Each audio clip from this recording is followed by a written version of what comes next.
محرم کے مہینے مکے آیا، احرام باندھ کے عمرہ مکمل کیا، اب میں کون سا حج کر سکتا ہوں؟ اب یہاں رہتے حج افراد کریں گے اور کون سا کر سکتے ہیں؟ فرض نماز میں دو سجدوں کے درمیان میں یہ دعا ہے، ہاں اگر یاد ہو تو اچھی بات ہے، پڑھ لے، رب اغفر لی وارحمنی وارزقنی واہدنی واعف عنی وعافنی، نہ یاد ہو تو بیٹھا رہے چپ کر۔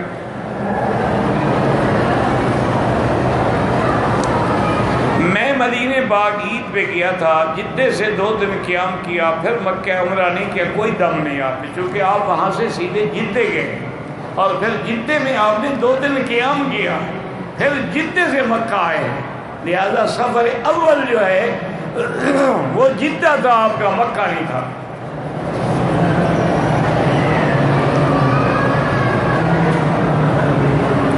میں وہاں انڈیا گیا تھا چھٹی پہ، واپسی پہ عمرہ نہیں کیا، عمرہ بھی کرو اور دم بھی دو۔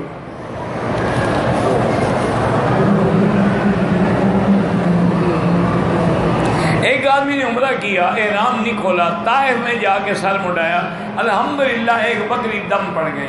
عمرے کے احکام مکے میں ادا ہوتے ہیں، یہ نہیں کہ آدھے مکے میں اور آدھے طائف میں۔ طواف بھی مکے میں ہوگا، صفا مروہ بھی مکے میں ہوگی، محلقین رؤوسکم ومقصرین، بال کٹانے اور وہ بھی مکے میں ہوگا۔ حدود حرم سے نکل جاؤ گے دم پڑ جائے گی۔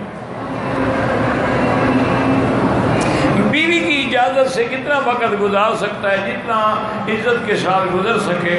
ویسے امام صاحب حضرت عمر 6 مہینے سے زیادہ کی اجازت نہیں دیتے، وہ کہتے 6 مہینے سے زیادہ آدمی عورت سے علیحدہ نہ رہے۔